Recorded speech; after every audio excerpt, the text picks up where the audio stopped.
اعوذ باللہ من الشیطان الرجیم، بسم اللہ الرحمن الرحیم۔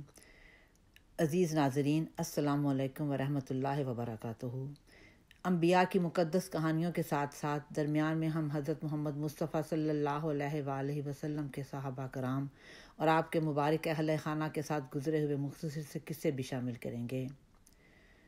وہ جو نبیوں میں رحمت لقب پانے والا، مرادیں غریبوں کی بر لانے والا۔ عزیز ناظرین، کیا آپ کو معلوم ہے کہ ایک مرتبہ کیا ہوا؟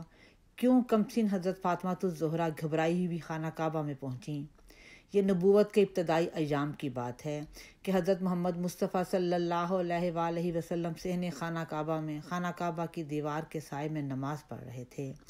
آپ سجدہ ریز ہوئے تو رسول خدا صلی اللہ علیہ وآلہ وسلم کے دشمن ابو جہل مردود نے ایک جانور کی غلاظت لا کر آپ کی پشت مبارک پر رکھ دی۔ آپ اس وقت تک سر نہ اٹھا سکے جب تک کہ کچھ لوگوں نے اس بوجھ کو آپ کی پشت سے نہ ہٹایا۔ کسی نے آپ صلی اللہ علیہ وآلہ وسلم کے گھر میں بھی اطلاع کر دی۔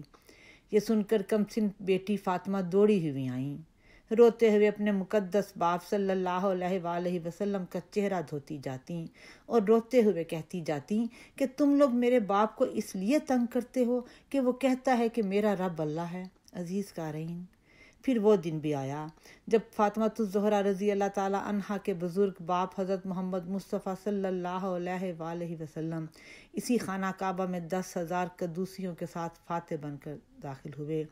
جزاک اللہ۔ الحمدللہ۔ امید ہے آپ کو ہماری کہانی پسند آئی ہوگی، اور اگر آپ کو کہانی پسند آئی ہے تو پلیز اسے سبسکرائب کریں، لائک کریں، شیئر کریں۔ خدا حافظ۔